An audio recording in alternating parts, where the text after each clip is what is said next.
मैथिली आ भोजपुरी के सबसे नीक चैनल एपी प्रोडक्शन दरभंगा के एखनई लाल बटन दबाकर सब्सक्राइब करू और घंटी के निशान बटन के जरूर दबाओ ताकि नव नव ऑडियो आ वीडियो अहाँ सब लग तुरंत पहुँच सके।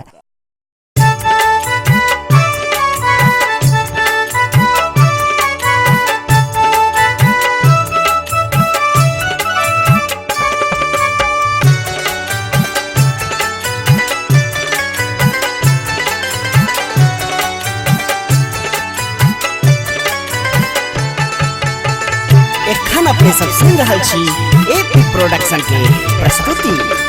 दानी अन्हेर किया के लिए यो बिसरे लिए यो, बाबा अन्हेर किया के लिए यो बिसरे लिए यो, दानी अन्हेर किया के लिए यो बिसरे लिए यो।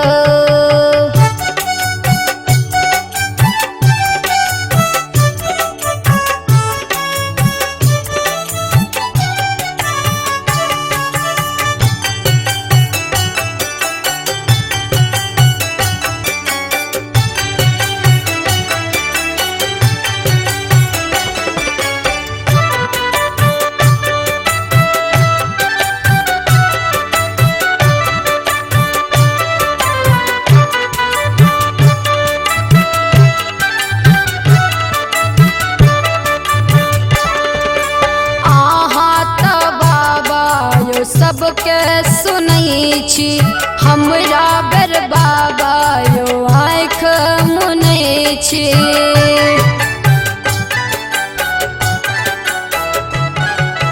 आहाँ त बाबा यो सबके सुनै छी हमरा बेर बाबा यो आँख मुनै छी। यो शंभु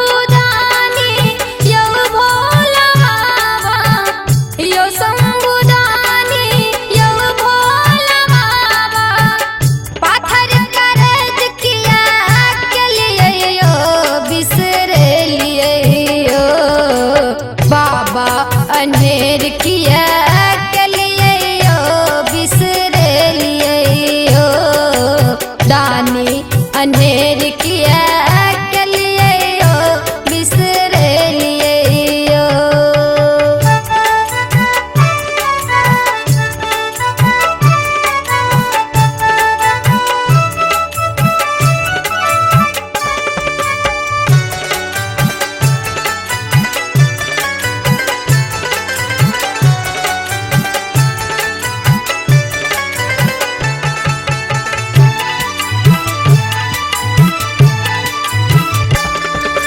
कहबै छी बाबा यो आढ़र दानी, आहाँ के महिमा यो भर जग जानी।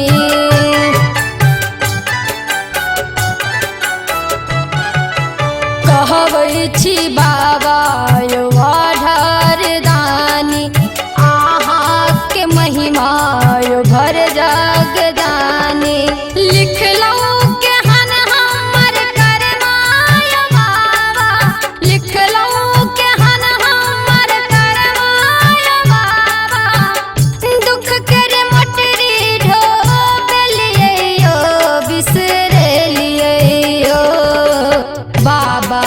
अन्हेर किया के लिए यो बिसरे लिए यो, दानी अन्हेर किया के लिए यो बिसरे लिए यो।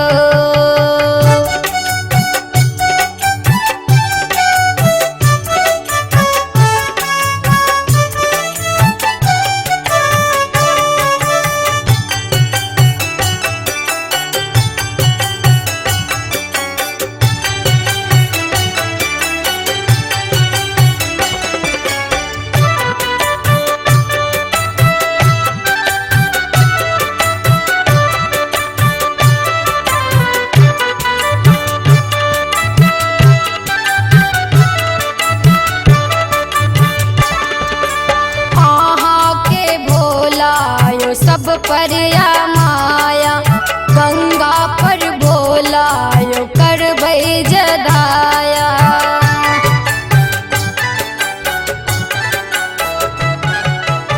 आहा के भोला यो सब पर